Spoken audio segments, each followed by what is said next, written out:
안녕하십니까. 행복한 아침 이재용입니다. 안녕하세요. 정예인입니다. 네, 오늘 이제 새로운 한 주가 시작되는 월요일인데 초등학교 5, 6학년, 중학교 1학년 학생들 드디어 오늘 학교에 가죠. 등교 수업을 하게 되고 전 학년 등교 수업이 이루어집니다. 그만큼 또 방역에 비상이 걸렸다 이런 얘기일 수도 있습니다. 이것 외에도 지난 주말에 있었던 여러 가지 안타까운 얘기도 있고 있습니다. 잠시 후에 정리해서 알려드리도록 하고 날씨부터 하겠습니다. 네, 날씨 바로 전해드리겠습니다. 지난 주말 많이 더우셨죠? 오늘은 더 덥겠습니다. 현재 충북과 경북 지역을 중심으로는 폭염특보가 내려진 가운데 오늘 전국 대부분 지역의 자외선 지수 매우 높은 단계까지 오르겠습니다.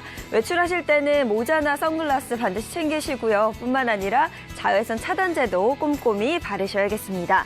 이어서 오늘 하늘 표정 보시면 하늘은 전국이 대체로 맑겠습니다. 다만 오늘 아침까지 서해안 지역을 중심으로는 안개가 짙게 끼는 곳 있겠습니다. 이어서 기온 보시면 오늘 아침 기온은 15도에서 21도로 출발하겠고요. 한낮 기온은 26도에서 35도 예상됩니다. 전국 대부분 지역의 한낮 기온이 30도를 넘어서면서 무더위가 기승을 부리는 만큼 건강관리 잘해주시기 바랍니다. 네, 6월 8일 월요일 행복한 아침 지금 시작합니다.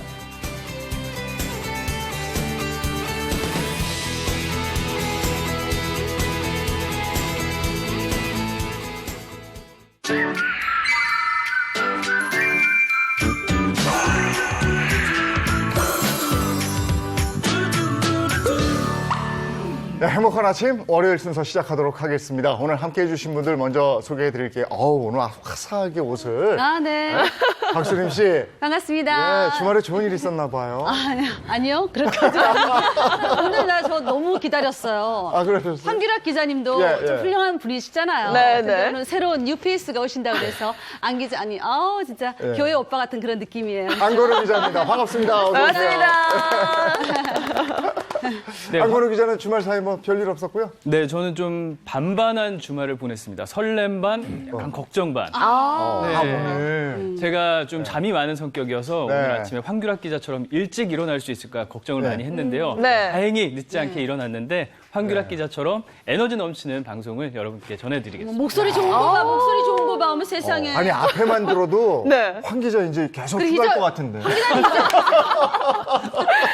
사람이 이래서 자리 비우면 안 돼요, 오늘.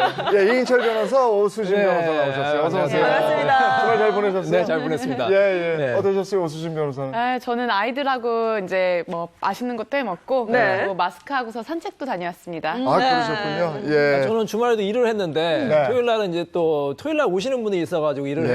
했고 일요일 날은 밀린 집안일 했어요. 예전에는 날씨 좋으면 놀러 간다 생각했는데 요즘에는 날씨 좋으면 빨래 해야지 이런 생각이 듭니다. 굉장히 가정적인가 봐요. 진짜 말이에요. 예. 자, 지난 주말에 있었던 얘기부터 한번 네. 뉴스 정리해보고 지나가겠습니다. 안건우 기자 부탁합니다. 네. 네, 정의기억연대, 그러니까 정의연이죠. 정의연이 운영하는 위안부 피해자 쉼터 평화의 우리집 소장 A씨가 숨진 채 발견이 됐습니다. 파주 경찰서에 따르면 그제 오후에 A씨의 지인으로부터 A씨와 연락이 안 된다는 신고를 받고 경찰이 오후 10시 35분쯤에 A씨가 거주하는 파주의 한 아파트로 갔는데요. 4층 출입문을 열고 들어갔지만 화장실에서 숨진 A씨를 발견을 했다. 예. 네, 굉장히 갑작스러운 죽음인데요. 정확한 사인이 밝혀졌나요? 아직 정확하게 밝혀지진 않았습니다. 일단 경찰은 외부 침입이 없는 걸로 봐서 A씨가 스스로 극단적인 선택을 한 것으로 보고는 있습니다.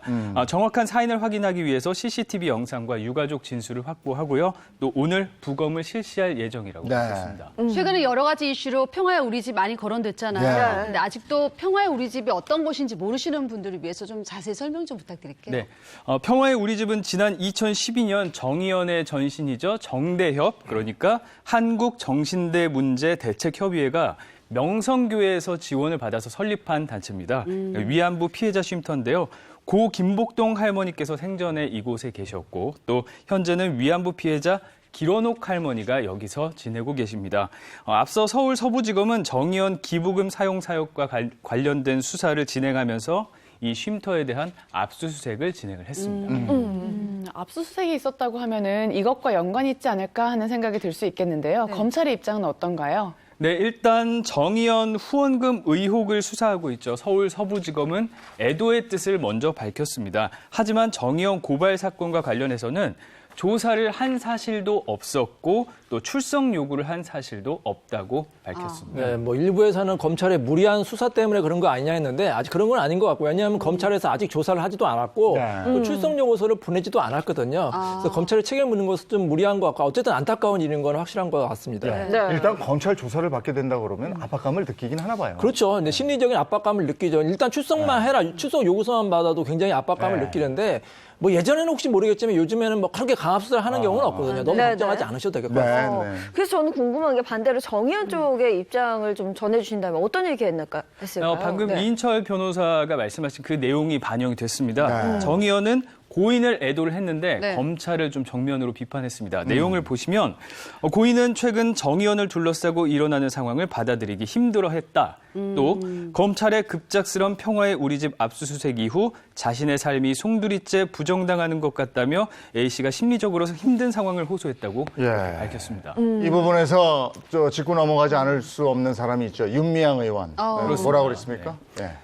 어제 평화의 집을 방문을 했습니다. 윤미향 의원. 하지만 취재진의 질문에는 일절 답을 하지 않았고요. 어제 오후에 소셜미디어에 이런 글을 올려서 자신의 심경을 좀 밝혔습니다. 기자들이 대문 밖에 카메라를 세워놓고 생중계를 하면서 마치 쉼터가 범죄자 소굴처럼 보도를 해대고 또 검찰에서 쉼터로 들이닥쳐 압수수색을 했다. 또 매일같이 압박감, 죄인도 아닌데 죄인의식 갖게 하고 쉴 새 없이 전화벨 소리로 괴롭힐 때마다 홀로 그것을 다 감당해내느라 얼마나 힘들었을까. 내 피가 말라가는 것만 생각하느라 소장님 피가 말라가는 것은 살피지 못했다. 내 영혼이 파괴되는 것 부여잡고 씨름하느라 소장님 영혼을 살피지 못했다고 글을 남겼습니다. 네. 자, 언론과 검찰에 대한 얘기를 이렇게 했는데 글쎄, 이런 게 나가고 나면 검찰 내부도 좀 뒤숭숭하지 않겠습니까? 네, 어떨까요? 아무래도 그렇겠죠. 네. 근데 이제 그 담당자에 따라서 좀 다른 것 같아요. 저도 이제 사건 하다 보면은 네. 이 당사자들이 사망하는 경우가 있어요. 이제 사고로 사망하거나 네. 아니면 병으로 사망하는 경우가 있는데 어떤 담당자 같은 경우는 굉장히 좀 이렇게 안타까움을 느끼는 그런 담당 공무원도 있는 반면 어떤 네. 사람은 그냥 그래요. 그러고 그냥 사건 끝났어요. 이렇게 하는 사람도 있는 것 같아요. 네. 사람마다 좀 다른 것 같습니다. 그렇군요. 알겠습니다. 이 사건은 진행이 되는 대로 계속 얘기가 있을 것 같고요. 자, 다음 얘기를 한번 넘어가 보겠는데 마스크, 그 비말 방지용 마스크 있잖아요. 네, 500원에 네. 판다는 거. 그거 구입하신 분 있으세요, 여기? 저는 아직 저도 못 못했어요. 못 보셨죠? 네, 네. 아직 못했어요. 여기 없어요. 근데 줄 많이 쓰고 특히 아이들용은 더 없다고 그러고요. 네. 그렇습니다. 그래서 제가 보여드릴 사진이 하나 있습니다. 네. 네. 이 사진, 달 마스크. 지금 바로 이 사진 속에 길게 늘어선 줄이 있습니다. 그래요? 크리게 나와 있죠. 예, 예. 줄이에요? 이 장사진은 이렇죠. 네, 정말 이렇게 길게 줄을 섰는데 바로 지난 주말에 할인마트에서 판매하는 중국산 일회용 마스크를 사기 위해서 새벽부터 줄을 선 사람들의 예. 모습입니다.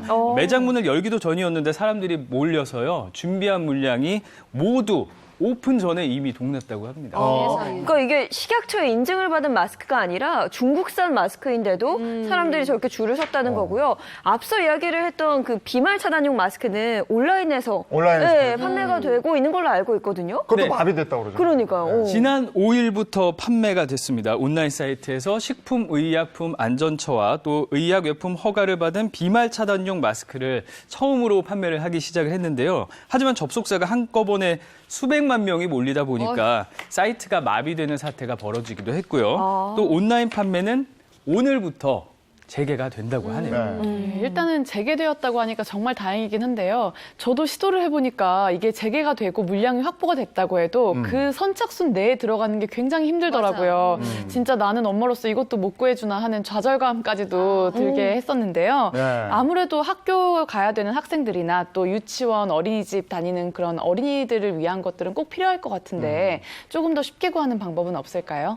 지금 말씀 잘하셨어요. 아이들용이 네. 정말 귀한데 맞아요. 거기에 따른 다른 희소식은 없습니까? 그러니까요. 엄마로서의 좌절감을 느끼지 않게 해줄 좀 희소식이 있긴 합니다. 네.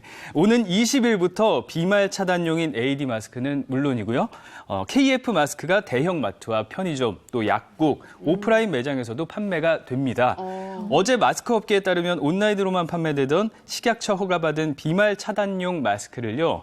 20일부터는 오프라인으로도 유통을 한다고 밝혔습니다. 이게 또 가격도 중요한데 식약처 허가받은 거 그 AD 마스크 가격은 얼마예요?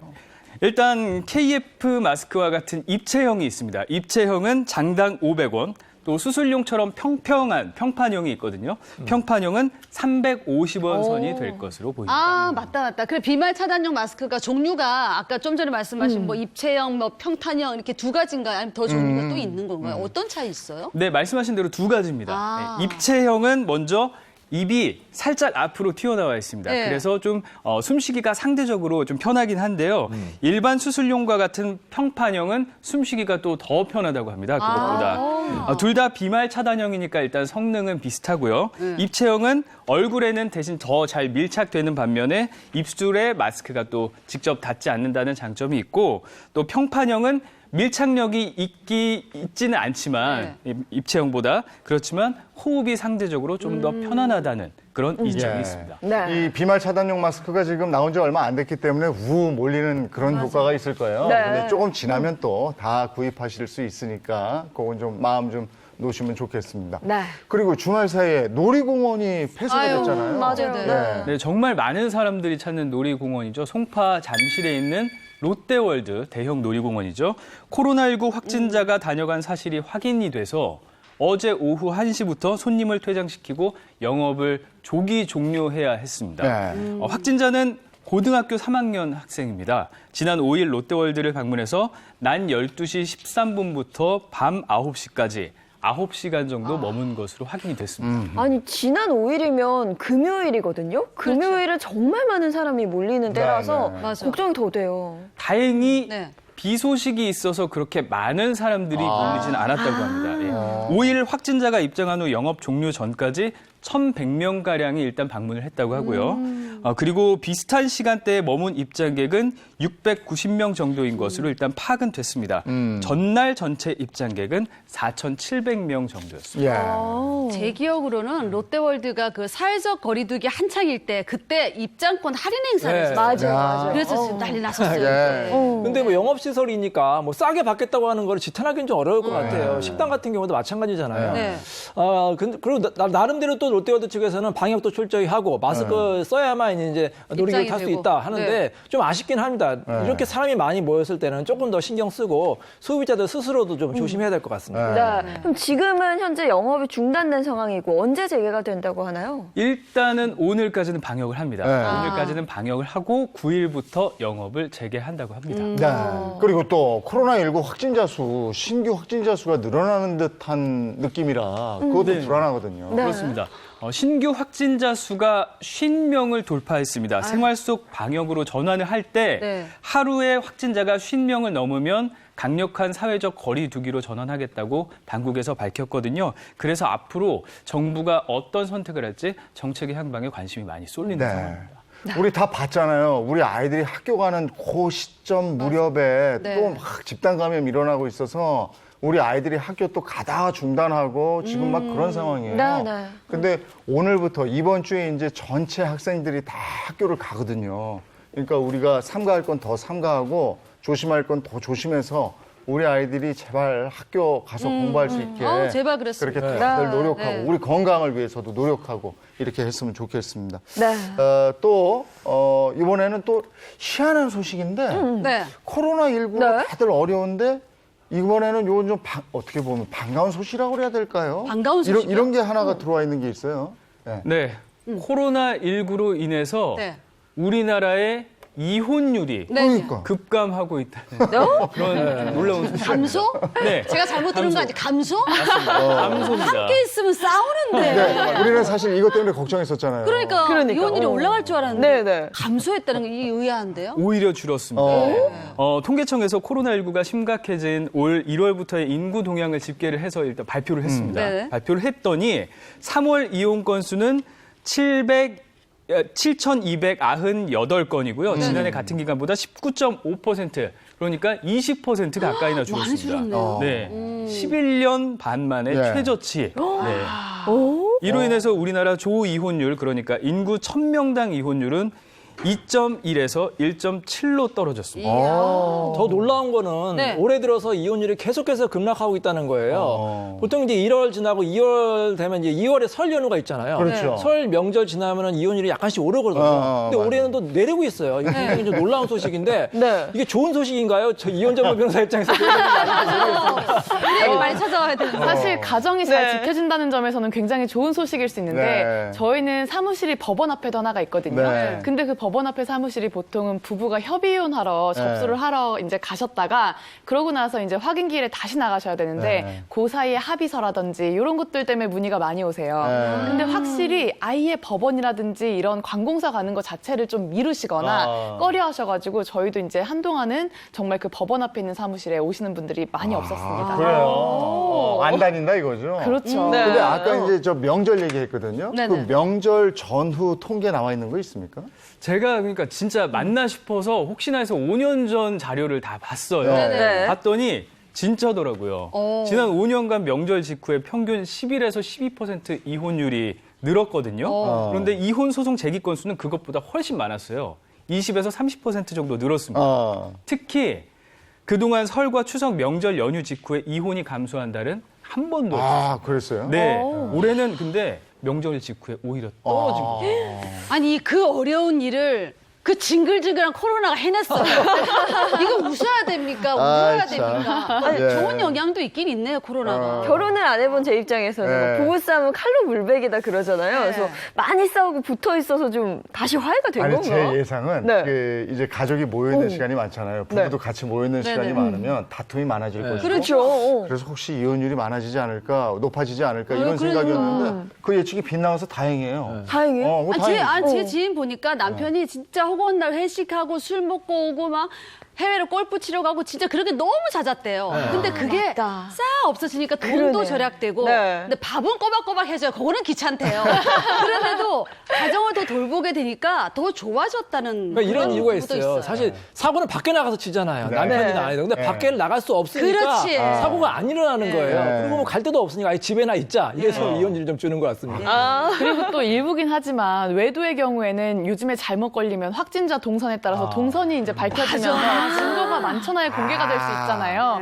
그래서 안 만나다 보니 또 불같은 그 뜨거움이 또 사라지고 그리고 또 이런 분들의 특징이 자기 가족이 다치는 건 절대 원하지 않아요. 그렇죠. 혹시나 코로나 감염으로 우리 네. 아이나 내 와이프가 아플까봐 네. 또 걱정하면서 더 집에 잘하는 계기가 된 것 같기도 합니다. 이것도 분석해서 나와 있는 게 있습니까? 그래서 바로 통계청에서 또 분석을 했습니다. 네. 분석 많이 하네요. 분석했는데 네. 그중 세 가지를 말씀드릴게요. 네. 먼저 하나는 코로나19로 인해서 그러니까 공통의 극복해야 할 과제가 생긴 겁니다. 부부에게. 네. 그래서 부부가 뭉치게 됐다는 게 있고요. 또 두 번째는 부부뿐만 아니라 역시 아이들이 같이 있기 그렇죠. 때문에 아이들이 같이 있으면 또 부부끼리 심한 말을 할 수가 없잖아요. 맞아. 그래서 또 싸우는 시간이 준 것 같다는 그런 분석이 있었습니다. 이게 공공의 적이 있으면 그 공공의 적에 대한 얘기를 하느라고 뭉치게 돼, 사람이. 아, 그러니까 서로 간에 아군이 되는구나. 연합군이야, 연합군. 그러네요. 네. 그럼 세 번째 이유는 뭐가 있겠습니까? 세 번째 이유가 좀 재미있으면서도 네. 씁쓸합니다. 네, 코로나19 사태로 사회적 거리 두기가 장기화됐잖아요. 네. 그러면서 법원이나 주민센터 방문을 일단 못하게 된 겁니다. 그래서 네. 이혼 감소가 그게 영향을 미쳤을 것으로 보고 있고요. 협의 이혼은 3개월, 또 재판 이혼은 한 달 내에 주민센터에 이혼 신고를 해야 통계에 잡히거든요. 그런데 아직 신고를 못했다는 거예요. 뭐야, 이거. 그러니까 부부간의 싸움이 줄어든 게 아니라 이유가 이제 법원을 못 가서 이혼율이 급감한 엉갈이자. 거예요. 아니, 그럼 부부가 그러면 가만히 있어. 잠깐 기다려. 코로나19 잠잠해지면 가.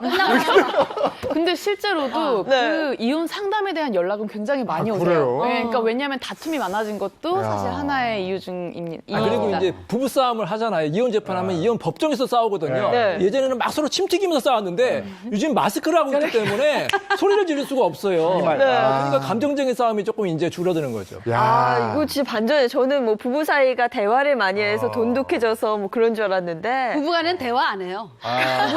부부는 아니, 대화 안 아니. 합니다. 요건 우리가 이혼 이혼율에 대한 조사를 했는데 네. 우리가 조금 지나서 출산율 조사해보면 알아. 두 분이 같이 계셔서 돈독해지면 출산율이 높아질 수 있어요. 그럴 수 있죠. 그런가요? 네. 아 진짜 그런 것도 한번 보면 되죠. 맞아 부부가 함께 있으면 네. 잔소리가 끊임없어. 네. 맞아요. 과자 좀 거기서 먹지 마라, 소파에 누워 있지 마라, 좀 옷 좀 벗어라, 씻어라 이런 얘기를 저는 남편한테는 안 해요. 저는 남편이 알아서 잘하니까. 주위의 부부들 보니까 그런 잔소리 많이 하더라고요. 애들 교육적인 것도 그렇고 네. 게임 시키지 말아라, 왜 좀 하면 안 되느냐, 왜 그러냐, 같이 게임하고 있고 뭐 이런데요. 그러니까 엄청 잔소리를 하게 됩니다. 하긴 이게 집안에서 남편과 아내의 역할 중요한데 또 나가서 그동안에 뭐 회식이다 뭐다 또 네. 소홀히 했던 맞아요. 부분 이 부분은 대부분 남편 몫이 많았거든요. 그렇죠. 이 남편들의 분발이 가정을 화목하게 한다. 네. 이쯤으로 정리를 해야 될 것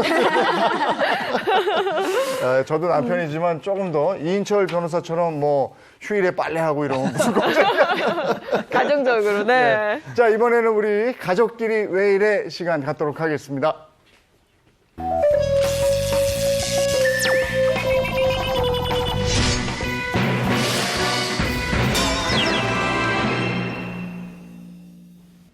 가족끼리 왜 이래? 네. 오늘은 내 남편이 왜 이래? 이래서 진행을 해보도록 하겠습니다. 네. 내 남편이 왜 이래? 예. 역시 남편은 내 편이 아니라 누구 편? 남의 편. 남의 편. 잘 아시네. 남의 편입니다. 예. 그래서 가족끼리 왜 이래? 번외편. 내 남편이 왜 이래? 자, 첫 번째 사연은 남의 편 중에 최악은 누구 편?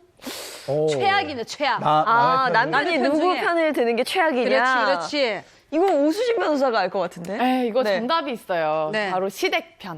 시댁편? 아. 한번 볼까요? 맞아, 한번 한번 보죠. 볼까요? 맞습니다. 예. 보시면 맞네요. 역시 결혼해보신 분은 이거 알아요. 어떤 사연이에요? 시댁편. 일단 사연 들어가기 네. 전에 네. 제 남편 누구? 저? 재영? 네. 되는 거예요. 예. 예인 씨는 아가씨? 예, 아가씨. 부탁드리겠습니다. 사연 속으로 들어가겠습니다. 서로 첫눈에 반해서 결혼한 저희 부부는 처음에 인고 부부였죠. 그런데 결혼한 지 3개월 만에 신혼의 단꿈은 와장창 깨지고 말았습니다. 언니? 네? 언니 내 방 어디 내 방? 내 방이요? 뭐 아가씨, 갑자기 그게 무슨 말이에요? 설마 여기서 살려고요? 네. 아니 오빠한테 말 못 들었어요? 에? 나 오늘부터 여기서 살 거예요. 조금 있다가 건우 오기로 했는데 우리 귀여운 건우 방 있죠? 이게 무슨 말이야, 방구야. 네? 도련님도 여기서 산다고요? 네. 산다고요? 아니면 산다고요? 산다고요. 오 마이 갓, 김치. 우리 오빠가 바빠서 말을 못 했나 보네. 오늘 저녁에 있잖아요, 언니. 엄마, 아빠가 할머니. 우리 할머니 모시고 올 거예요. 근데 안방은 언니랑 오빠 쓰는 거. 그거는 뭐 당연히 엄마, 아빠 내 드릴 거고. 그러면 내 방은 어디지? 나 방 맡으려고 빨리 왔는데. 아니, 여기서 무슨 모임하기로 했어요? 갑자기 왜 전부 아니, 전부 살 다 거예요. 온다고? 시댁 식구 죄다 여기 모여서 산다고요? 네네. 말도 안 돼. 전 그렇게 2년 동안이나 신혼집에서 시집살이를 해야 했습니다. 2년 뒤에 분가를 하긴 했지만 시댁 식구들의 간섭은 계속됐죠. 그런데 더 가관인 건 남편의 태도였습니다. 인간아, 애는 나 혼자 낳았냐? 독박 살림에 독박 육아에 당신은 맨날 놀러 다니고 너무한 거 아니야 진짜? 아니 남편이 사회생활 하다 보면 그럴 수 있는 게지 이 여자가 왜 자꾸 그냥 종주먹을 들이대고 그래. 먹었어? 술 예? 취했어? 아니 남편한테 잔소리야. 하늘 같은 남편한테 자꾸 그러면 우리 엄마 부른다. 엄마? 어우 징글징글해. 부부싸움 할 때 시부모님을 부르는 남편, 고부간의 갈등을 중재는 못할 망정 오히려 부추기는 이 철없는 인간에게 이 받은 정신적인 고통 보상받을 수 있을까요? 오늘 남편이 너무하네. 사실은 이런 일이 있어도 남편이 중간에서 중재를 잘해야 되는 건데 그렇죠. 이거는 뭐 소름 완전히 돋았어요. 네. 박살도 났어. 구체적인 얘기 좀 들어볼까요? 네, 일단 들은 대로 시댁 가족과의 중재를 네. 못하는 남편 때문에 이혼 소송이 벌어진 사건인데요. A 씨의 남편은 혼인 신고 3개월 만에 상의도 없이 할머니, 부모, 동생 2명을 신혼집으로 들어와 함께 살게 했습니다. 2년 뒤에 A 씨 부부는 다시 분가를 했는데요. 분가를 해도 시댁 식구들의 간섭은 계속됐고요. 이로 인해서 부부 사이 다툼이 끊이질 않았습니다. 남편은 다툼이 있을 때 부모를 다툼 현장으로 불렀고요. 결국 A 씨는 남편과 시부모, 양쪽에 청구 소송을 했습니다. 위자료 청구 소송. 자, 시댁이 횡포로 이혼 청구 소송을 했어요. 네. 예, 그러면 이거는 이제 양쪽에서 다 위자료를 받을 수 있다. 아니다. 받을 이거예요. 예, 위자료를 받을 수 있으면 O. 양쪽에서 받을 수 있으면 네. 아니다. 한쪽만 X. 받을 수 있다. X. 뭐 이렇게 되는 거죠. 양쪽 다 받아야죠. 이거는 하나, O. 둘, 셋 들어주세요. O. 난 이거 양쪽. 이거는 없어도 있게 해주세요. 아니, 양쪽 다 못 그래, 받아. 뭐 양쪽 진짜 다. 아, 그죠? 양쪽 다 못 받는 것 같아요. 일단은 저 같은 경우는 이렇게 좀 생각을 했습니다. 어쨌든 남편과 시월드는 네. 하나잖아요. 그렇기 때문에 남편도 그 시월드 안에 살고 있기 때문에 네. 어쩔 수 없이 X일 수밖에 없지 않을까 어. 하는 생각을 했어요. 시월드 갔다 오셨어요, 혹시? 네, 갔다 왔습니다. 결혼한 지 있잖아요. 네, 결혼하셔요. 결혼했습니다. 예. 아, 그랬구나. 모른 척했어.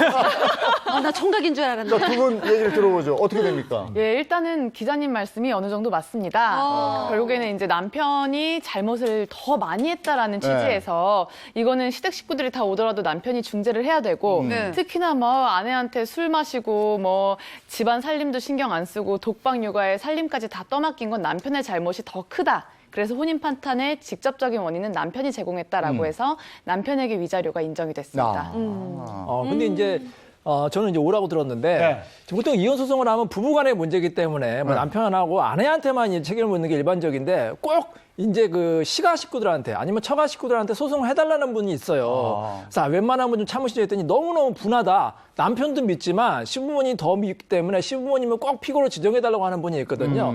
그래서 법원에서도 웬만하면은 다 이제 취하라고 하는데 가끔은 인정되는 경우가 있습니다. 예를 들어서 뭐 시부모님이 이제 폭언을 했다든지 폭행을 했다든지 그러면 그 사람들한테도 별도로 위자료를 청구해서 실제로 시부모한테 위자료 1,000만 원 받은 경우도 있었습니다. 네, 맞아요. 그런데 이제 시부모를 상대로 소송을 할 때 어려운 점이 뭐냐면요. 남편하고는 계속 같이 있다 보니까 뭐 말싸움을 하든 아니면 어제 있었던 일을 왜 그랬어? 막 이러면서 뭐 이렇게 메신저 같은 걸로도 얘기를 하고 하는데 시댁하고의 만남은 이렇게 잦지 않다 보니까 맞아요. 그때 부당한 일을 당했을 때 착 녹음해야지. 사진 찍어야지. 영상으로 남겨야지. 이게 잘 안 되는 거예요. 그래서 일단은 청구를 했을 때에도 인정되는 경우들이 아주 많지는 않고요.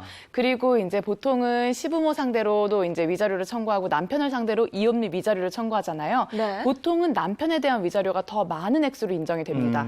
왜냐하면 아무리 시댁에서 잘못이 있었다 하더라도 남편이 거기서 자기 역할을 잘했다면 이게 파탄으로까지 갔을까 하는 생각이 들어가기 때문입니다. 아니 근데 제가 미혼이라 잘 몰라서 그러는데 시댁이나 처가는 안 보면 되는 거 아니에요? 왜 이렇게 문제가 많은 거예요? 시댁이나 너무 처가. 쉽게 얘기하는 거 아니야? 어떻게 안 봐? 아니 그 결혼하면 이제 독립된 가정인데. 네. 예인 씨 시집 못 가겠다. 네, 안 돼. 가야 돼. 네, 실제로 그 이혼하는 부부 중에 시댁이나 처가 문제로 시작을 해서 이혼에 들어가는 부부가 네. 많다고 합니다. 그런 사례가 5명 중 1명꼴이라고 하고요. 그중 대부분은 바로 서운한 말 한마디, 같이 맞아. 있을 때 시작되는 서운한 말 한마디로 네. 비롯되는 경우가 많다고 합니다. 이 고부 갈등하고 장서 갈등의 특징이 뭐냐면 본인들의 아들, 딸이 너무나 귀한 거예요. 네. 여기 이제 귀남들도 있고 또 예인 씨 같이 이렇게 귀한 딸이 있잖아요. 부모님이 성이 안 차는 겁니다. 그러니까 계속해서 이제 며느리로 구박하고 사위로 구박해서 고부 갈등이 심해지거든요. 이 씨가 안 하려면 외국으로 가셔야 돼. 한국에서는 그렇게 힘들어요.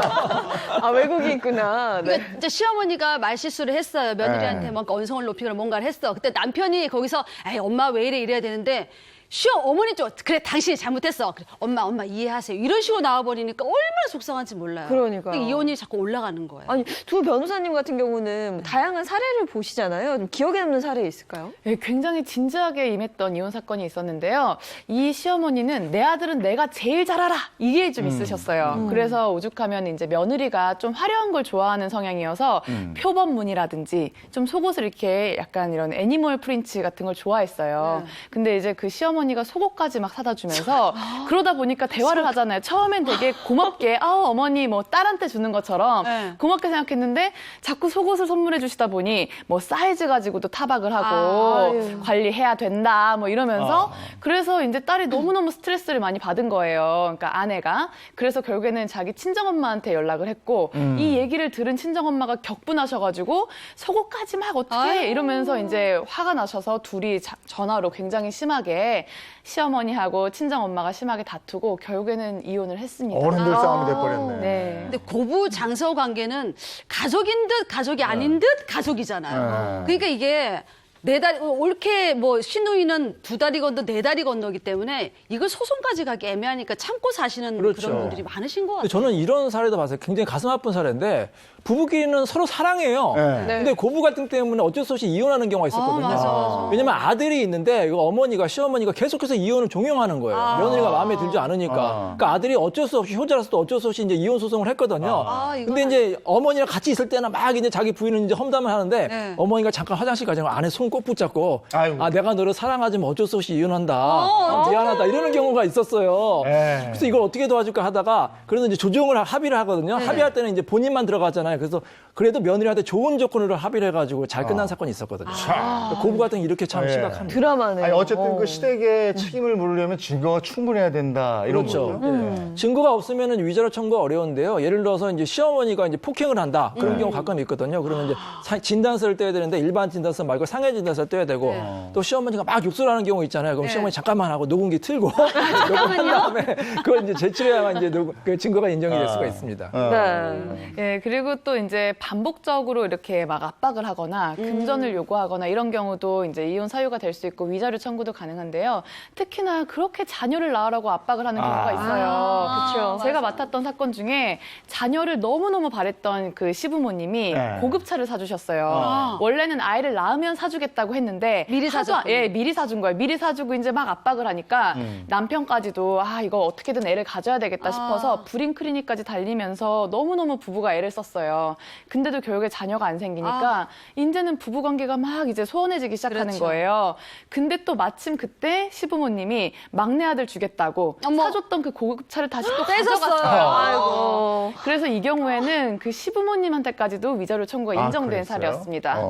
그래도 어쩔 수 없이 분쟁이 있다 할 때 뭐 유의할 사항 같은 게 있을까요? 아, 일단 이걸 유의할 사항이라는 걸 네. 시어머니께도 팁을 드려야 될 것 같고 또 며느리 입장에도 팁을 드려야 될 것 같은데 시어머니가 이제 소송을 당했을 때 법정에서 가장 많이 이제 주장하시는 얘기가 다 니들 잘 되라 그랬다. 그래, 맞아. 살아보면 안다. 다 그렇게 얘기를 하시는데 일단은 그 보통은 자기 아들보다는 며느리한테 일방적으로 희생을 강요하거나 맞아. 아니면 차별 대우하는 경우가 많아요. 그래서 다 잘 되라고 하는 그 마음은 마음속으로 가지고 계시는 게 가장 좋고요. 그러니까 이렇게 파탄이 나지 않으려면 그리고 두 번째 며느님 입장에서는 참을 만큼 참다가도 이게 안 되면 이제 결심을 하게 되잖아요. 그렇죠. 그래서 꾸준히 정신과를 다니시면서 좀 진료한 기록을 만들어 두신다거나 아니면 그런 대화가 있을 때 녹음을 하신다거나 이거는 조금 비겁하긴 하지만 그런 어떤 문제가 있을 때 남편한테 다시 그 얘기를 좀 꺼내면서 그렇지. 어제 그 시어머니 어머니가 나한테 이렇게 얘기했잖아 이러면서 이제 그런 얘기를 다시 회자해서라도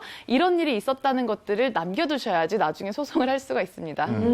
우리가 길을 가고 있는데 네. 누가 나를 때려요. 그럼 내가 화가 난다고 그 사람을 때리면 어떻게 되겠습니까? 쌍방폭행이 그렇죠. 되죠. 그렇죠. 같이 처벌되잖아요. 마찬가지예요. 고부 갈등도 마찬가지예요. 시부모님이 이제 며느리를 구박한다고 해서 며느리도 참고 참다가 너무 이제 화가 나니까 대드는 경우 있잖아요. 예. 네네. 그래서 같이 뭐 이제 몸싸움을 한다든지 같이 욕설을 하면 그 쌍방폭행이 될 수가 있고요. 오히려 며느리가 더 중하게 처벌될 수가 있어요. 왜냐하면 존속폭행죄가 될 수가 있거든요. 잘못하면 폐륜화를 몰릴 수 있기 때문에 아무리 화가 나서도 꾹꾹 참고 법대로 이제 하시는 게 좋습니다. 참을 인자, 참을 인자, 참을 인자. 몸에 새겨야겠네. 네. 참고 있자 이 말씀. 그리고 참는 거는 며느리뿐만 아니라 시어머니도 참아야 되는데 이런 일이 있었어요.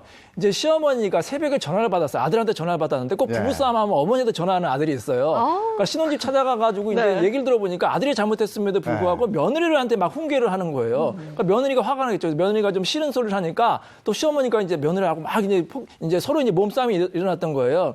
그러니까 며느리가 이제 112에 경찰에 신고를 했습니다. 네. 그러니까 시어머니가 큰일이잖아요. 경찰이 개입하면 안 되니까. 그래서 이제 핸드폰을 뺏는 과정에서 이제 옥신강신이 이제 약간 그 팔을 잡고 해가지고 이게 이제 폭행죄로 기소가 됐거든요. 근데 법원에서는 결국 무죄 판결이 나오긴 했어요. 그러니까 사회상계에 위반되지 않나. 이렇게 이제 쌍방 폭행이 돼서 네. 기소까지 되는 경우가 있으니까 두 분 다 참으시기 바랍니다. 예. 시댁하고 문제가 있을 때 어쨌든 그 남편의 중간에서의 역할이 굉장히 중요한데 자꾸 피하려고 드는 경향이 있거든요. 네. 야, 이런 게 이렇게 소송까지 가는 일이 많군요. 이번엔 요즘에 장서 갈등이 굉장히 많아요. 장서 갈등에 있어서는 아무래도 또 아내의 역할이 중요한 거 아니겠습니까? 그렇죠. 뭐 예를 들어서 장서 갈등이 일어나는 경우는 뭐냐면 우리 예인 씨 같이 정말 귀한 딸인데 아무리 훌륭한 사이가 들어와도 마음에 들지 않는 겁니다.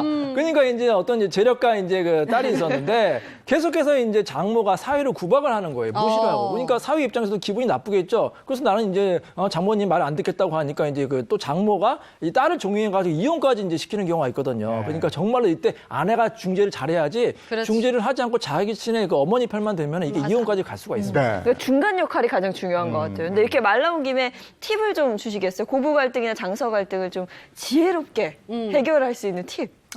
이거는 개인적인 사견이 들어간 것이 아니고요. 실제 이제 재판을 하고 상담을 하다 보면은 제가 이제 깨닫게 된 건데, 일단은 가장 잘못된 게 시댁이나 우리 친정 편을 드는 게 가장 잘못된 겁니다. 아. 그걸 특히 있는 자리에서도 들어서도 안 맞아요. 되고 또 안 계실 때도 마찬가지예요. 그게 굉장한 큰 다툼으로 번지거든요.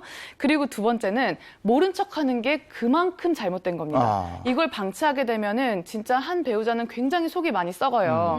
그래서 왜 우리 이제 여자들이 결혼할 때 남자가 이런 얘기하면 굉장히 마음이 설레잖아요. 내가 알아서 할게. 내가 다 책임질게. 그러니까 시댁에서 맞아요. 무슨 네. 일이 있으면 남자 그렇게 얘기를 해야 되고, 그렇죠. 그리고 아내도 마찬가지로 우리 엄마, 우리 아빠 내가 알아서 할게. 자기 신경 쓰지 마. 이렇게 뭔가 그 부부선에서 해결하려고 하는 그런 마음을 가지면은 해결이 정말 잘 됩니다. 이 고부 갈등하고 장서 갈등이 사회 구조적인 문제가 있어서 그래요.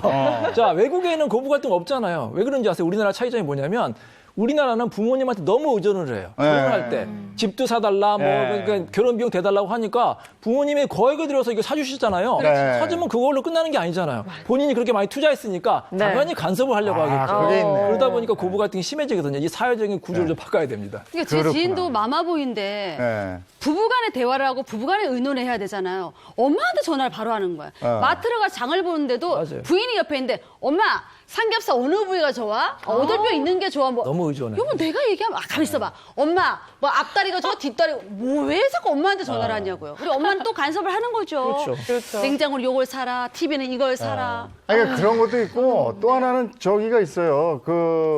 내 자식 아들이건 딸이건 마냥 해주고 싶은 부모의 마음이 그래, 있어요. 그거 근데 들어온 자식, 그러니까 며느리라든지 사위는 사위. 받고 싶은 게 있어요. 와. 얘네들 왜 요거밖에 안 해주지? 여기서 또 문제가 아우 복잡해.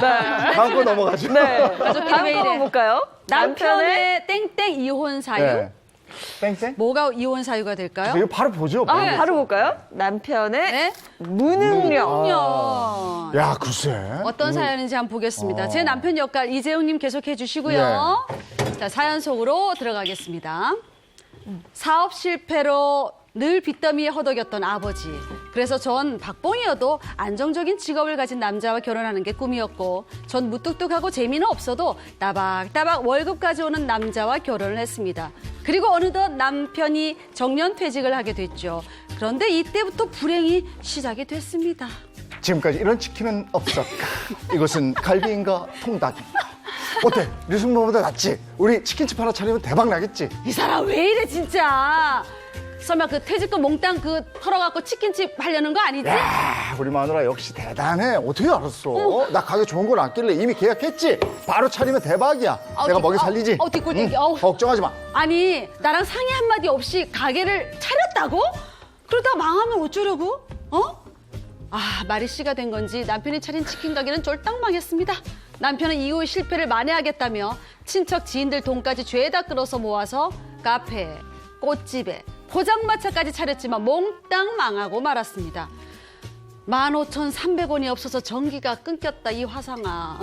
은행 독촉장은 쌓여가고 당신 생활비 안 가져온 게 벌써 몇 달째인 줄 알아? 여보 걱정했구나. 걱정하지 마. 조금만 기다려. 내가 좋은 사업 아이템 바로 지금 생각났어. 저 자유로운 영혼 어쩔 걱정하지 거야? 마. 그놈의 사업 정말 지긋지긋해. 못 참겠어 내가. 이혼해. 무능력한 남편과 저 이혼할 수 있을까요? 야, 큰일이네. 진짜 무능력해 보였어요. 생활이 안 될 정도인데. 너무 긍정적이야. 그러니까. 가진 것도 다 된대. 없는데 다 될 거라는 그런. 근데 이게 지금까지 이런 적은 없었다. 아니 근데 이런 경우가 주변에 있긴 있어요. 그죠? 사연 한번 구체적으로 네. 들어볼까요? 네, 무능력한 남편에 대한 사연인데요. B 씨 남편은 아내와의 상의 없이 일단 잘 다니고 있던 회사를 그만뒀습니다. 그리고 그 퇴직금으로 사업까지 시작했는데 그 사업도 결국 실패를 했습니다. 네, 실패를 만회하기 위해서 여러 가지 사업을 또 시도를 해요. 그런데 이 이후에 시도한 사업이 모두 실패를 하고 그 이후에도 남편은 정신을 차리지 못했고요. 결국 지인이나 친척까지 동원해서 사업을 또 하려고 했는데 그것도 잘 안 되던 모양입니다. 그 사이에 생활비도 주지 않고 아내 혼자 생계를 유지하다가 결국은 이렇게까지 된 사연입니다. 네, 자 바로 OX로 가자고요. 이렇게 무능력한 배우자 이혼 소송 할 수 있다 없다 들어주세요. 저는 없다. 없다. 없다. 다른데 뭐 네. 도박하는데 쓴 것도 아니고 잘 안보정 보장한 기자만 건데. 의견이 달라요. 그리고 무능력이 이혼 사유가 될 수 없는 게 사람이 착하잖아. 아, 그래서 뭐든 해보려고 하죠. 본인이라고 살아야- 그렇게 얘기하는 걸 본인이라고. 어떻게 생각하세요? 네. 네, 이거 생각이 아니고 판결도 있는데요. 무능력 그 자체가 중요한 게 아니고 네. 그 무능력한 남편의 태도와 부부 관계가 중요해요. 아, 태도. 무능력한데 약간 배째라 하면서 당신이 알아서 돈 벌어와. 나는 내가 할 대로 할 거야. 이런 식으로 하면은 계속 일방적인 배우자를 힘들게 하고 기타 계속 혼인을 지속하기 어려운 그런 중대한 사유가 돼요. 근데 무능력 하나 굉장히 열심히 노력하면서 작은 일이라도 해보려고 하고 또는 이제 외벌이를 하는 이제 상대방을 굉장히 북돋아주면서 고마워. 당신 때문에 굉장히 내가 잘 살 수 있어. 이런 태도를 보일 경우에는 재판상 이혼 사유 중에 1호부터 6호까지가 있는데 해당되는 것이 없다고 판단이 될 수 있습니다.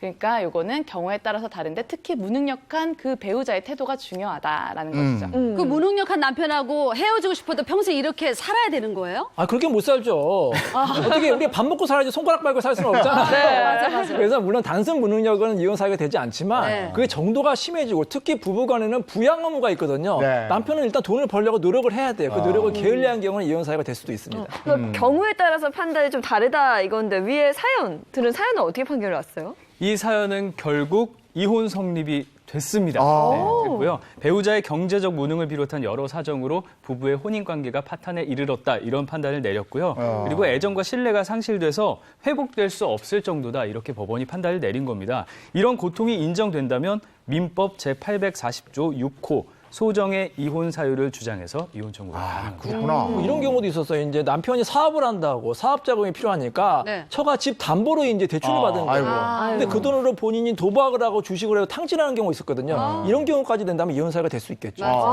아니 근데 애써 막 뭔가 해보려고 하잖아. 아까 그 극 중에 나온 그 인물은 그래요. 뭔가를 자꾸 해보려고 하는데 안 되는 걸 어떡하냐고 안 되는 걸. 근데 그게 착한 게 아니죠. 네. 그게 아내 말씀을 굉장히 안 듣는 나쁜 맞아. 거죠. 맞아. 못된 거예요. 네. 그러니까 일방적으로 부부가 의논하고 협의해서 이제 진행을 해야 네. 되는데 그런 공동자금을 본인의 독단적인 의사로 착한 척을 하면서 계속적으로 시도하는 것은 가족의 생계를 위협할 수 있다. 그렇게 볼 수 있습니다. 가만히 있으라 이거지. 맞습니다. 그렇죠. 아, 근데 이게 기준이 되게 모호한 것 같아요. 그러니까 본인이 노력을 얼마나 열심히 했느냐. 그것도 잘해야 됩니다. 쓸데없는 하면 안 되고. 근데 예를 들어서 뭐 본인이 사업하겠다고 하면은 부지런히 연구도 하고 뭐 여러 가지 노력을 해야 되잖아요. 근데 맨날 그냥 놀러만 다니고 술만 먹고 도박을 한다면 이건 노력한다고 볼 수가 없겠죠. 그러니까 본인이 정말로 열심히 노력을 하셔야 됩니다. 그러면 만약에 남편의 무능력이 이혼의 사유가 된다. 법원에서 인정하는 그런 생활비 기준 같은 것도 있나요? 양육비는 기준표가 있습니다. 그런데 생활비는 각 가정마다 생활 수준이 다르기 때문에 어떤 경우에는 뭐 병원비로 50만 원씩 매달 꼬박꼬박 줬는데도 불구하고 또 다른 사유가 결합돼서 이혼이 인정된 경우도 있고 또 어떤 경우에는 20만 원씩 생활비를 주는데도 만약에 일용직이라든지 정말 열심히 벌어서 이제 그 정도로 하고 나머지는 또 부부가 합심해서 잘 사는 경우 이런 경우에는 또 이혼 사유가 되지 않는 경우도 있습니다. 근데 근데 생활비, 양육비도 네. 마찬가지. 50만 원 너무 적어요. 50만 원 가지고 어떻게 그래, 애를 키우니까 그래요. 상의해야 될 것 같고요. 생활비도 적어도 100만 원은 돼야 된다고 보고 요즘도 예전보다는 법원에서 많이 올랐어요. 그래서 웬만하면 100만 원 정도는 이렇게 넘게 줘라 그렇게 권유하는 경우도 있습니다. 제 지인 중에는 형부가 대기업 정직원인데 언니는 그 와이프는 프리랜서예요. 돈 네. 되게 잘 벌어요. 네. 근데 갑자기 정직원 그만두고 사법고시 준비한다고 15년째 네. 그러고 있대요. 그런 거 이혼 사유. 제 주변에도 그런 사람이 있어요. 근데 아직까지도 이제 뭐 고시 공부하고, 물론 고시는 없어졌지만 네. 다른 거 준비한다고 하는데 뭐 10년, 20년 동안 준비하는 친구가 있거든요. 네. 근데 사실 아니면 이제 그만둬야 될 용기가 필요한데 무늬만 고시생인 거예요. 무늬만 고시생이고 하는 거는 매일 그냥 백수처럼 생활하면 대수가 안 되고 그런 경우에 또 이혼 사유가 될 수도 있습니다. 네. 네. 뭘 자꾸 해보려고 했는데 몇 번 했는데 안 되고 가만히 있어야 되는 건가? 그럼 아내 말 들어야 돼요. 아내 말 들어라. 네. 예, 예. 가족끼리 왜 이래? 내 남편이 왜 이래? 자, 세 번째. 땡땡 후에도 속 썩이는 남편. 땡땡. 뭐 후에도? 이건 뭐야? 자, 이것도 한 볼까요? 보시죠. 네. 뭐 바로 보면 사망 사망 후에도 속 썩이는 남편. 아니 어떻게 사망 후에 속을 썩이지? 그러니까요. 네. 자, 이번에 장혜인 씨께 제 남편의 내연녀 역할을 좀 부탁드릴게요. 네. 자, 사연 속으로 들어가겠습니다. 남편만 바라보며 산 세월이 40년. 그 사이 9명의 아이들이 태어났죠. 아이가 9이라고 금술 좋은 부부라고 생각하는 분들도 있겠지만 사실은 그렇지 않습니다. 이기적이고 구두쇠인 남편 비위 맞추느라 사느라 너무 힘들어서 애들만 다 크면 이혼해야지 했는데 애가 9이다 보니까 키우는데 너무 오래 걸리더라고요. 그러다 지병이 있던 남편이 세상을 떠나고 말았습니다. 그런데 기가 막힌 일이 벌어졌어요. 우리 애들 애아빠 호적에 올려주세요. 누구세요? 아니 갑자기 누구신데 내 남편 호적에 올리라 말아요? 나 네. 이재용 씨 부인이에요, 부인. 몰랐어요? 내가 부인인데? 우리 애들이 그의 친자식이에요. 이거 친자 확인서. 이봐. 이 인간이 당신이랑 살았다고? 어머 세상에 애들 둘이나 낳았다고? 말도 안 돼 이거 진짜. 아니 우리 애들 엄연히 상속자예요. 이재용 씨가 죽었으니까 뭐 사망보험금부터 재산 다 있을 거 아니에요? 그거 딱 반쪽에서 우리 애들 주세요. 당신- 나도 줘야지. 아니 당신은 왜? 나 그 인간이랑 이혼 안 했어. 법적으로 당신은 아무런 권리가 없다고. 나 그이랑 5년 살았어요. 5년. 그이 옆에서 병수발도 내가 다 했고요. 같이 살면서 병수발한 거 내가 그 위해서 애쓴 거 그거 내가 이제는 다 보상 받아야겠어요. 구두쇠 영감탱이 나한테는 평생 1,000원 한 장 안 쓰더니 보아하니 당신한테는 명품으로 휘감아 줬구만. 아유 그 인간 살아생전 그렇게 많이 받았으면 됐지 뭘 더 받으려고 그래. 절대 못 줘. 나랑 살면서 다른 여자랑 바람핀 것도 모자라서 애를 둘이나 낳아놓고 세상 떠난 남편. 평생 나 괴롭힌 거 유산으로라도 보상받나 싶었는데 부인이라고 나타나서 남편의 재산을 요구하는 이 여자. 대체 저는 어떻게 해야 됩니까? 아까 그 치킨집 하던 재용이가 돌아가셨구나. 결국은 죽었어. 근데 그냥 사업만 벌린 게 아니고 네. 내연녀까지 내년에도 있었어. 5년이나 야, 만났대요. 5년 만났는데 또 그 아프신 와중에도 애를 둘을 낳으셨네. 네. 능력 너무 좋은 거 아니에요? 능력 대단해. 이거 어떤 사연인지 자세히 좀 들어보죠. 네. 네, A 씨는 아내 B 씨를 만나 결혼해서 무려 9명의 자녀를 뒀습니다. 와. 네. 이 결혼 생활 중에 또 다른 여성 C 씨를 만나서 또 2명의 자녀를 뒀습니다. 네. 11명 축구팀을 만들었죠. 사실상 중혼 관계에 있던 A 씨는 건강이 좋지 않았습니다. 네. 5년간 매월 통원 치료를 받고 입원 치료도 병행을 했는데요. 이때 곁을 지킨 게 내연녀 C 씨였습니다. 결국 A 씨가 사망한 후 C 씨는 특별 부양과 기여분을 주장하면서 소송한 사례입니다. 자, 5년 같이 살면서 병수발을 CC가 들었고 그래서 나는 그 유산을 더 받아야 되겠다 이렇게 얘기를 하고 있는데 글쎄요 가능할까요? OX로 한번 판단해 보시죠. 하나, 둘, 셋. 아니죠. X. 다 아니, X야. 다 X야. 부인이 아니잖아요. 부인이 그냥 아닌데다가 동거만 하면서 또 그냥 이혼도 안 돼 있대. 네, 네. 네. 그러면 안 될 것 같아요. 법적으로 안 될 것 같아요, 이거. 어떻습니까? 네. 두 분 변호사님 네, 어떤데? 근데 실제 판결부터? 사건은요. 실제 사건은 결혼을 했어를 재혼을 해가지고 혼인신고를 했습니다. 혼인신고를 했어요. 혼인신고를 했으니까 본인이 3년 정도 이제 병수발을 들었거든요. 네. 근데 우리 법에는 기여분이라고 있어요. 예를 네. 들어서 병수발을 했다든지 어떤 특별한 그 기여를 했으면은 이제 기여분이라고 해서 상속재산 네. 더 받을 수 있는데 네. 법원에서는 이렇게 판단했습니다. 자, 한 3년 정도밖에 안 살았고 이분의 재산이 한 50억 정도 있었거든요. 그러니까 그 돈으로 그냥 병원 치료 잘 받을 수 있었어요. 그러니까 후처가 특별히 부양한 게 없다고 해서 네. 그의 기여분 청구를 기각을 시킨 그런 사건이었습니다. 네. 기여분. 그러면 기여분이 인정되는 가족의 형태가 따로 있나요? 이런 경우가 있었어요. 어떤 양자가 있었는데 이 원래는 이 7자녀가 있어 7자녀가 있었는데 7자녀가 부모님을 방치한 겁니다. 네. 근데 이 부모님이 치매에 걸리고 한 20년 정도 이제 그 투병 생활을 한 건데 네. 이 양자 내외가 50년이나 부양을 했어요. 그리고 이제 5억의 재산을 남기고 돌아가셨는데 법원에서는 이 경우에 양자에게 50%의 기여분을 인정했습니다. 예를 들어서 5억 원의 유산이 있으면 네. 2억 5천만 원을 먼저 갖고 나머지 2억 5천만 원은 이제 다른 자녀하고 똑같이 상속분대로 나눠가는 게 기여분제도라고 볼 수 있습니다.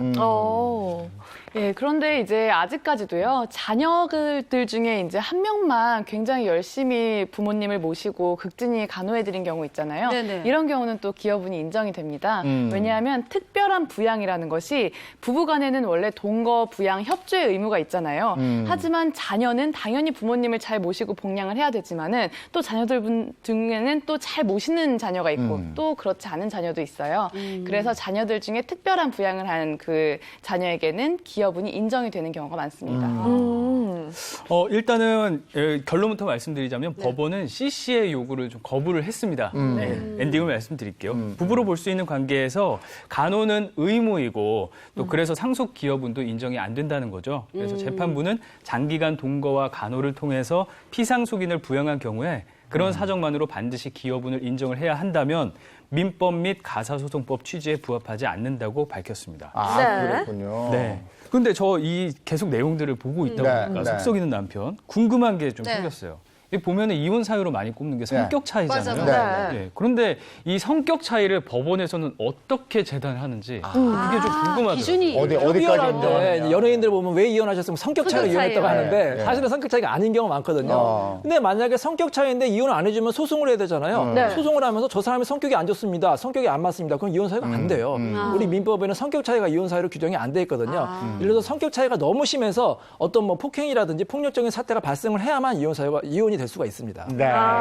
대체로 맞는 말씀인데 이제 예외적으로 성격 차이 때문에 이게 혼인을 계속할 수 없는 중대한 사유다라고 본 경우가 있는데요. 주로 이때 문제되는 성격이 가부장적인 성격이나 우월의식이 많은 성격이에요. 그래서 항상 나보다 이제 배우자가 못했다고 생각을 해서 계속 잔소리를 하거나 심하게 구박을 해가지고 이 배우자는 계속 구박을 들으면서 자존감이 확 떨어지고 도저히 내가 왜 이렇게 부부로 살아야 될지 모르겠다. 즉 부양 협조 동거 의무를 해야 될 부부 간의 그런 대등한 관계를 이제 몰각시키는 그런 성격들은 기타 혼인을 계속할 수 없는 중대한 사유에 해당이 되어서 또 이혼이 인정될 수도 있습니다.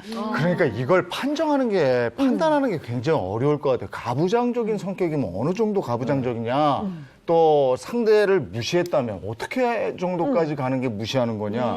또 잔소리가 심하다면 도대체 뭐가 잔소리가 심하냐. 이걸 어떻게 판단할지 모르겠어요. 한 가지만 이제 보면요. 최근 사례 중에 가부장적이라는 게 네. 남자는 손에 물을 묻히지 않는다. 그래. 상을 항상 쫙 다 차려내야 되고 그리고 그걸 치우는 것도 당연히 아내 몫인데 요즘엔 또 맞벌이 부부가 많잖아요. 네. 같이 돈을 벌어요. 그리고 같이 자녀를 돌봐야 되는데 가사와 육아는 전부 다 아내한테 이제 떠맡기면서 왜 이제 도와주지 않냐고 하면 도와달라는 얘기부터 사실 이제 아내가 많이 굽힌 건데 그렇게 얘기를 하면은 우리 엄마 아빠 봐라 이렇게 이제 얘기를 하고 또 이제 시댁에 가서도 아무 일도 안 해요. 그래서 조금 도와달라고 얘기를 하면 그러면 우리 엄마 아빠가 속상해하신다고 내가 이렇게 대접받는 모습을 보여줘야 행복한데 그걸 막 같이 설거지하고 있으면 우리 엄마 아빠 속상해서 안 된다고 아이고. 이 정도가 되면 가부장적인 걸로 인정이 됩니다. 근데 법원에서도 사실 이 가부장적이다 이게 애매하잖아요. 네. 말로만 가부장적이었다 내가 무실당했다 그러면 이 이혼 사유가 안 될 수 있는데 항상 증거가 남기면 그래, 이게 될 또 수가 녹취해야 있어요. 되는구나. 녹취하고 글로 남기고 문자로 남기면 법원에서 심각하게 볼 수가 있거든요. 정말로 부당한 대우를 당하시면 이렇게 본인을 지켜줄 수 있는 증거를 확보하시기 바랍니다. 아니 그 부부의 말투만 들어도 사실 알잖아요. 그럼요. 네, 배어 있는 말투에서 이미 다 알 것 같아요. 네. 아이고, 잘 살아봅시다. 네, 오늘 가족끼리 왜 이래 여기까지 하겠습니다. 두 분 고맙습니다. 고맙습니다. 감사합니다. 자, 이번에 자동차 관련 얘기 나눌까요? 네, 자동차 관련해서 알찬 소식 전해드리겠습니다. 차차차 시간인데요. 과연 어떤 내용인지 영상부터 보고 오시죠.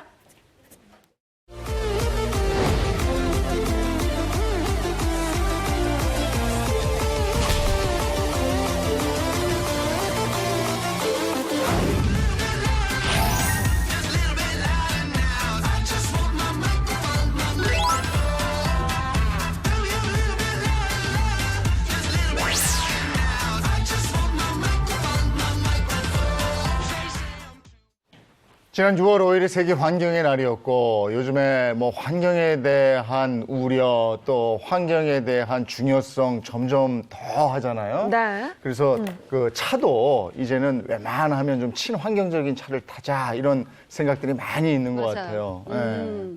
맞습니다. 꾸준히 하이브리드 차는 인기가 많았잖아요. 네. 근데 요즘은 뭐 하이브리드 차뿐만 아니라 전기차, 최근에는 수소차라고, 수소 전기차도 예. 역시 크게 인기를 끌고 있습니다. 네. 수소 전기차 많이는 들어봤어요. 근데 어떻게 굴러가는지 바퀴는 분명히 달려 있잖아요. 어떻게 가는지 그 원리가 저는 궁금하더라고요. 우리 예전에 과학 시간 때 그 과학 전기 시간. 생성 방법. 아니 머리 아파. 네.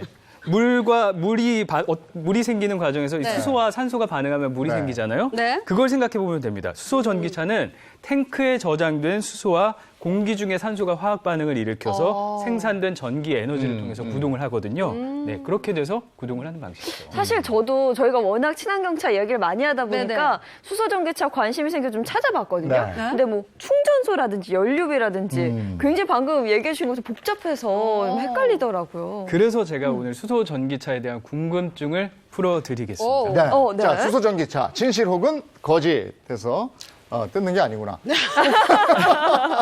폭발 위험성이 있다. 예. 그러니까 수소 전기차 하면 수소 폭탄. 이게 제일 먼저 떠오르잖아요. 네. 그러니까 이게 폭발하지 않을까 뭐 이런 위험성이 있지 않을까 걱정도 돼요. 저는 저도, 예. 폭발 위험성이 있다에는 X죠. 저도 이게 폭발 위험성이 있으면 어떻게 갑자기 차를 OX 타고 해야 다니겠어요? 돼? 못하겠죠. 여기 있으니까 한번 들어봤어요. 아, 그런가요? 네. 저도 따라갑니다, 그럼. X. 정답은 뭘까요? 네. 바로 X입니다. 아니, 이게 폭발하면 어떻게 타고 X입니다. 다녀요? 네, 네. 많이들 수소 전기차는 수소를 이용하기 때문에 폭발 위험성이 있지 네. 않을까 걱정을 하시는데요. 이건 네네. 이름 탓도 좀 있습니다. 네. 우선 정답은 X고요. 수소 전기차의 연료인 수소와 또 수소 폭탄에 사용되는 수소 자체가 아예 다르고요. 그리고 반응 원리도 전혀 다르기 때문에 걱정을 하지 않으셔도 됩니다. 네. 알겠습니다. 그럼 사고로 화재가 나도 수소 폭탄처럼 이렇게 폭발하는 일은 그런 건 없어요? 네, 그렇습니다. 수소는 사실 우주에서 가장 가벼운 기체입니다. 네, 가장 가벼운 기체라는 거는 누출이 되면 바로 확산이 된다는 거고 또 그렇게 확산이 되면은 자연스럽게 이제 폭발 가능성도 좀 줄어들겠죠. 또 미국 화학공학회에 따르면 수소가 휘발유나 경유보다 그런 이유로 더 안전도가 더 높다는 얘기가 나와요. 네. 휘발유나 경유보다 더 안전도가 높아요? 네, 그렇습니다. 바꿔야겠네. 수소 전기차로. 수소의 점화 온도가 휘발유나 경유보다 높아서요. 수소는 자연 발화하지 않고요. 또 연료 독성 측면에서도 수소의 안전도가 더 높습니다. 또 자동차가 완전히 불타더라도 수소 연료 탱크의 외부에 내화재, 그러니까 불이 나지 않도록 처리가 돼 있거든요. 그래서 안전하게 보호가 됩니다. 그러니까 수소 전기차의 수소하고 수소 폭탄의 수소는 다른 수소다. 다르다. 이렇게 예. 폭발할 위험은 낮다, 네. 없다. 네. 걱정하지 않으셔도 되네요. 알겠습니다. 네. 폭발 위험성이 있다? 아니다. 네. 경제성이 없다? 경제성? 에이. 경제성? 경제성이 경제적으로? 있지. 있죠. 그래, 있겠죠. 이게 또 최대의 장점 아닌가요? 그렇습니다. 네. 경제성이 있죠. 그러니까 정답은 X입니다. 예? 아, 없다. 아, 없다니까. 그렇죠. 그렇지, X. 꼬아놓으면 헷갈려, 저는. 이렇게 네. 한 번씩 이따로 해야 꼬았는데 되는데. 내에서 학력고사 몇 개 더 틀렸잖아. 문제를 꼬더라고. 문제를 어렵게 냈습니다, 오늘. 네. 네. 정답은 X고요. 연료비는 물론이고 뭐 친환경차가 정부 지원이 정말 많거든요. 그래서 세제 혜택 같은 걸 알아보면 정부 정책으로 차량도 저렴하게 구매할 수 있고 유지도 저렴하게 할 수가 있습니다. 그 연료비가 그래서 굉장히 궁금한데 휘발유랑 비교를 했을 때 수소전기차 연료비는 어떻게 되나요? 일단 수소 전기차가 네. 죄송합니다. 네. 연료비 면에서 훨씬 경제성이 높은데요. 휘발유 차량은 1km 주행 시 155원, 수소차는 83원이거든요. 아우. 한 절반 정도 그러네. 괜찮네요. 그러네. 그리고 전기차에 비해서 수소 전기차는 충전 시간이 3분에서 5분으로 짧고요. 한 번의 충전으로 훨씬 더 먼 거리를 주행할 수 있다는 거죠. 굉장히 저렴하고 그러네. 충전도 그렇고요. 확실히 이득이 있는 것 같은데 그럼 정부 지원은 어떤 것들이 있을까요? 친환경차가 정부 지원이 정말 많죠. 네. 우선 맞아요. 세금 감면 혜택을 빨리 받으셔야겠습니다. 이번 달 말까지 신차를 구매하거나 등록 기간 10년이 넘은 노후차를 폐차한 후에 수소 전기차를 구매하시는 분들, 네. 이런 분들에게 400만 원의 세금을 더 얹어서 감면받을 수 있도록 해드리고 있거든요. 그래서 이걸 꼭 확인하셔야 합니다. 보조금도 있던데요? 보조금도 네. 지원 많이 되던데요? 그렇습니다. 보조금을 좀 확인하시면요. 네. 올해 수소 전기차 국가 보조금은 2,250만 원입니다. 지난해와 일단 변함없이 책정이 네네. 됐고요. 또 지역별 지자체 보조금이 좀 다른데요. 지자체에 따라서 강원이 2천만 원으로 가장 높고 서울이 1,250만 원이기 때문에 꼼꼼하게 알아보시고 세제 혜택 또 감면 혜택 받으시길 바랍니다. 아니 그럼 만약에 내가 강원 지역에 살고 있으면은 국가 보조금 2,250만 원 플러스 2,000만 강원 원. 보조금 2천만 원에서 와. 합금 세제 혜택. 4,250만 원? 그렇습니다. 아, 그럼 뭐 최대. 보조금 신청 그거 하러 가야겠네. 그 강원도 사람들 많이 하겠어요. 그 보조금 신청 어떻게 하는데요? 네, 보조금 신청은 각 포털 사이트에서 하실 수가 있습니다. 이 아래에 나가고 있죠? 네. 아래에 나가고 있는데 환경부 통합 포털 사이트에서 하실 수 있으니까요. 이 사이트 꼭 확인하시고 반드시 놓치지 마시길 바랍니다. 야, 이게 그러면 서울 같은 경우에는 지금 보니까 3,500만 원이에요. 아, 그것도 크죠? 3,500만 원. 굉장히 큰 돈이죠. 네. 야, 차값이 얼마인지 모르겠지만 제법 받네요. 네. 알겠습니다. 다음 경계성은 보겠습니다. 있다. 충전소가 적다. 그래, 이건 적어. 이건 적을 거, 적죠. 맞아. 오. 네. 예? 오. 정답은요? 사실 완전히 O도 아니고 X도 아닙니다. 그래? 세모. 세모. 네? 네. 세모. 예, 세모입니다. 왜냐하면 전국에 운영되고 있는 수소 충전소는 한 30개 정도가 있긴 합니다. 네네. 물론 많은 수준은 아닙니다. 네, 하지만 이마저도 일충전 용량 등의 제약으로 넉넉하지는 않은 그런 실정이라고는 해요. 하지만 아주 없는 건 아니고요. 수소 전기차 보급 확대에 있어서 이런 충전 인프라가 핵심이라는 이야기가 나오는 게 바로 이런 이유 때문이고 그래서 충전소 인프라를 더 늘려가려는 정책이 나오는 겁니다. 평소에 충전소 찾기가 좀 어렵겠어요.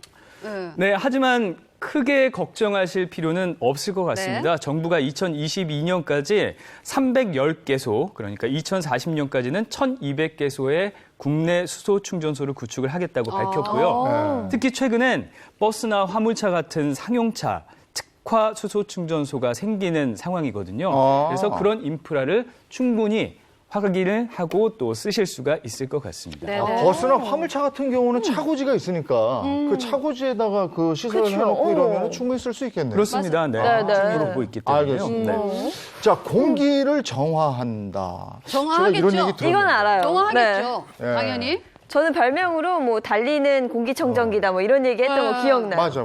정화한다. 네, 정답은 바로 말씀하신 대로 O입니다. 네. 네. 일단 수소 전기차는 달리는 공기청정기라는 그런 이야기가 많이 나와 있고요. 그리고 네. 운전하는 것만으로도 초미세먼지가 97%가 줄어든다고. 오, 97%나 줄어들어요, 미세먼지가요? 네, 그렇습니다. 와우. 수소 전기차를 1시간을 운행을 하면 성인 42.6명, 그러니까 43명 정도가 1시간 동안 마실 수 있는 깨끗한 공기가 나오는 셈이죠. 야.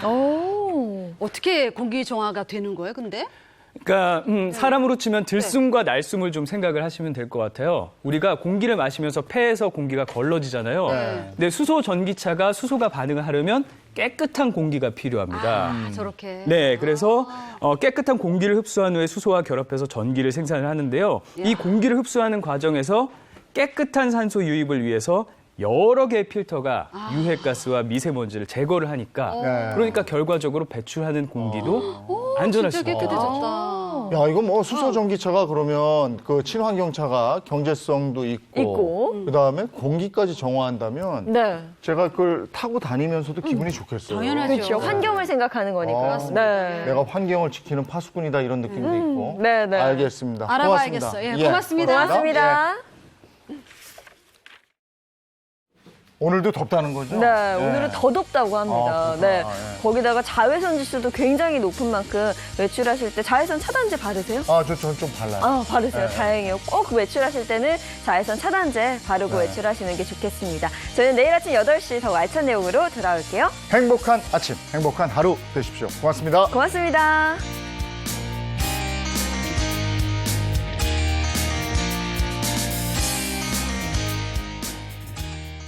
채널 A